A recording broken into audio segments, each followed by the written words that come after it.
Rajendra Prasad to come with prominent lawyers. So, Rajendra Prasad with prominent lawyers came from Bihar. They conferred with Gandhi. They had discussions with Gandhi.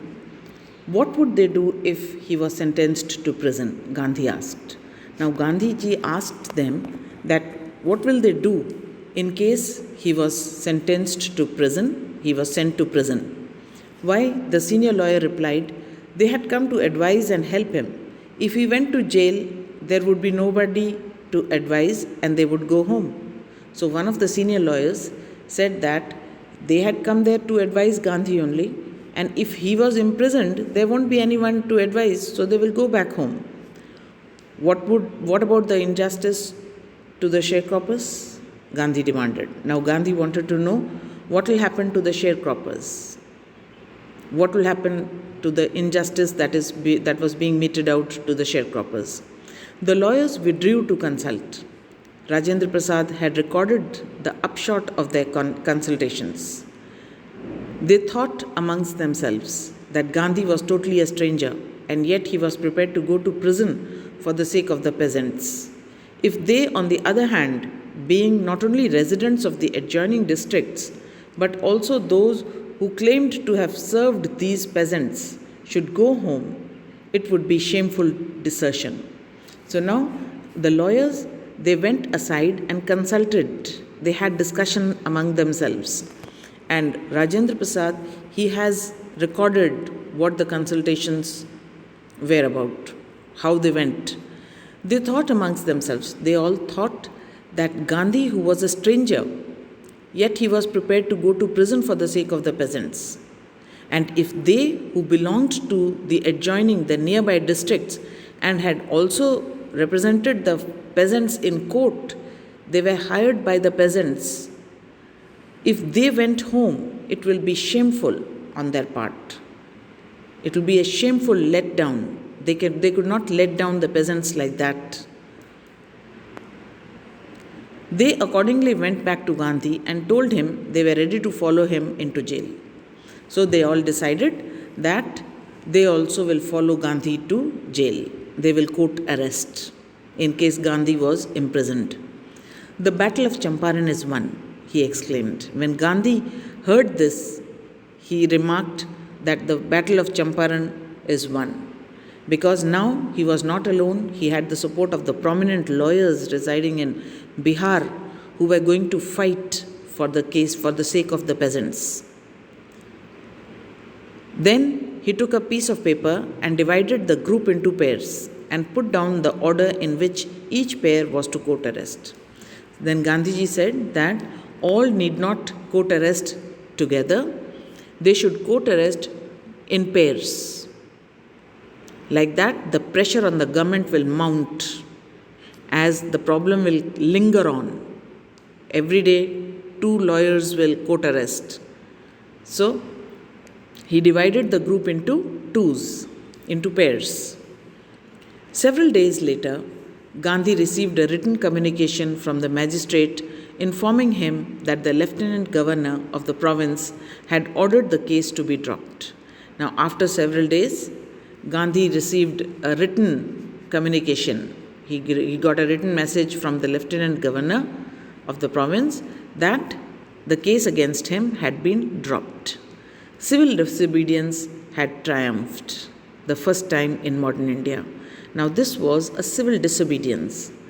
Gandhi had refused to obey an order without resorting to any violence or any other activity. He just refused to obey. And that case had been dropped.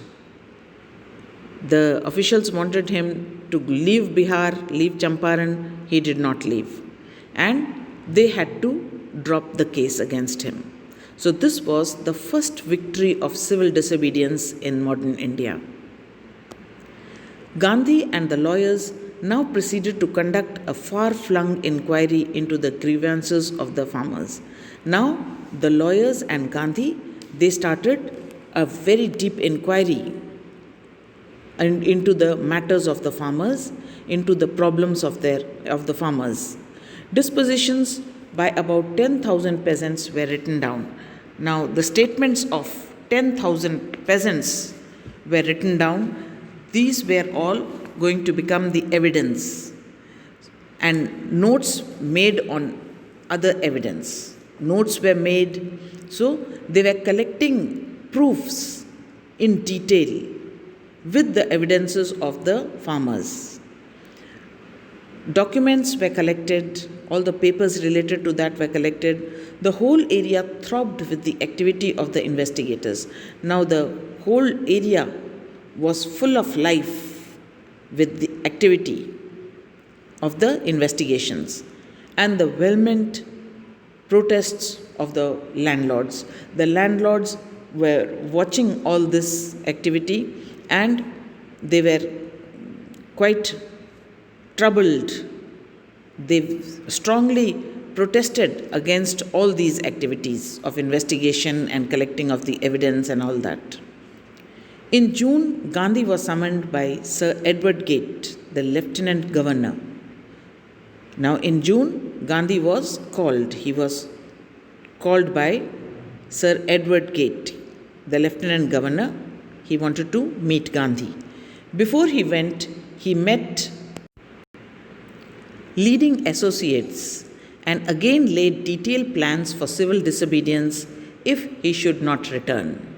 Now, Gandhi did not know what were the intentions of the Lieutenant Governor also, who had summoned him. So, before going to meet him, he met all the leading associates, and again he laid down the plans that in case he was arrested, in case he did not return, civil disobedience would be done, would be carried out. They had planned civil disobedience. Gandhi had 4 protracted interviews with the Lieutenant Governor, who, as a result, appointed an official commission of inquiry into the indigo sharecroppers' situation.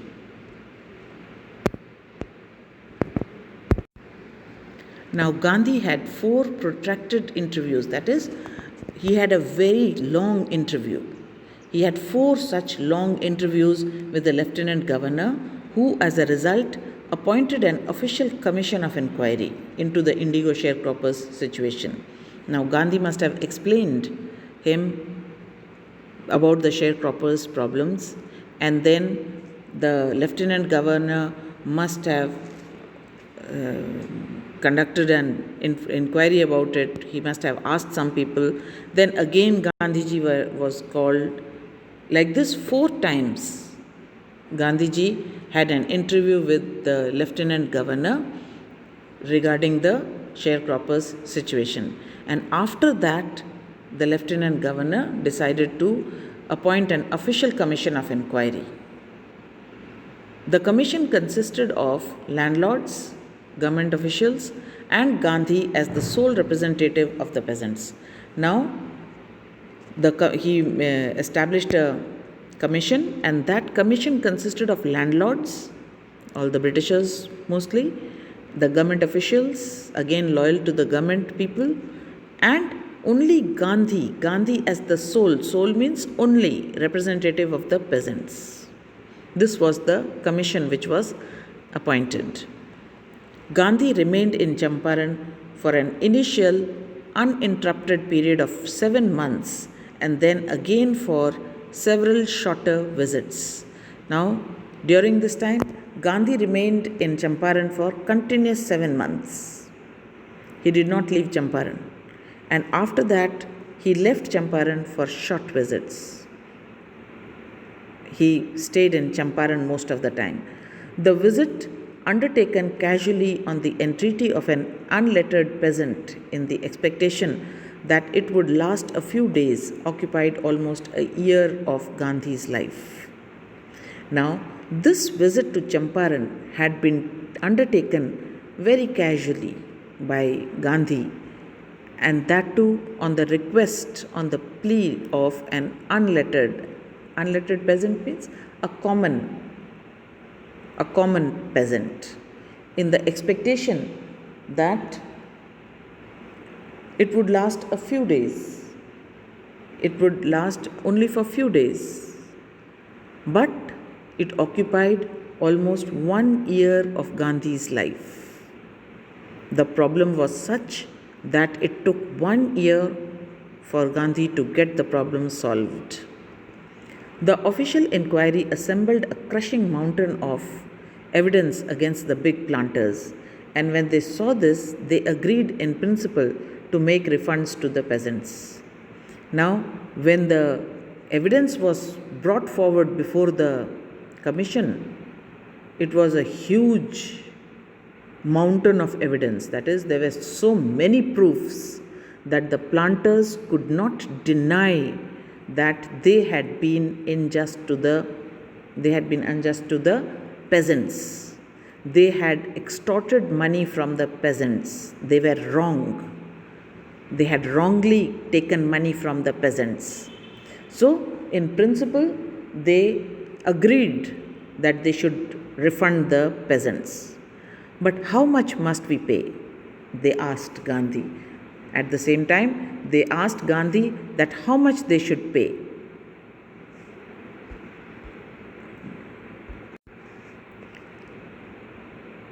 They thought he would demand repayment in full of the money which they had illegally and deceitfully extorted from the sharecroppers. It is fair only that Gandhi should have demanded the full amount that they had taken from the peasants. The peasants were quite poor. That is what they were expecting. They thought that Gandhiji was going to demand full amount, as much they had taken from the peasants. But he asked only 50%. Gandhi knew that these people would not pay, and it would be better if they pay at least 50%. So Gandhiji demanded 50%. There he seemed adamant. Now here he was quite stubborn in his opinion that they should pay at least 50%. He was adamant, means adamant is being stubborn. He was fixed. He had fixed that nothing less than this. Writes Reverend J.Z. Hodge, a British missionary in Champaran who observed the entire episode at close range. Now, Reverend J.Z. Hodge, a British missionary, was there who had very closely watched all this episode, who had watched all this incident. So, he has written that Gandhiji was very adamant that they should pay at least 50% of the amount.